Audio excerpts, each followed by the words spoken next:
a 2-year-old bourbon, really, what you're looking for there is the sort of the continuity of products, the very standard kind of bourbon. A 2-year bourbon is oftentimes distinguished mostly by mash bill.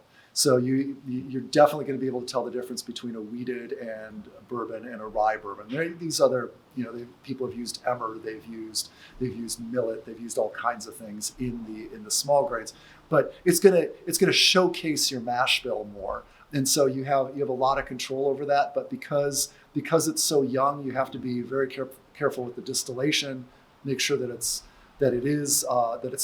drinkable at those 2 years. 2 years is kind of the minimum if you're going into one of these 53s here, to get a good bourbon at 2 years. At 4 years, you really start developing that age to it. You really start getting the interesting flavors starting to come out as a result of the chemical reactions, as a result of the concentration of the liquid in the barrel. You're looking for those deeper notes. You're looking for richer notes, more caramel, more oak, more of the fruit flavors, even a wheated whiskey or a more nutty flavor.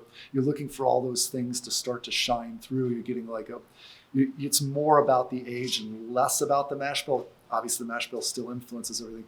Once you start to get older than that, you're starting to look for really those nuances, like a 5, 7, 10-year-old bourbon on up is where you get the really interesting stuff, and where it's been aged and how it's been aged and how it's been cared for really comes into play at that point. That's where you're really starting to have the aging process affects the final product more. You're getting a deeper, a richer product.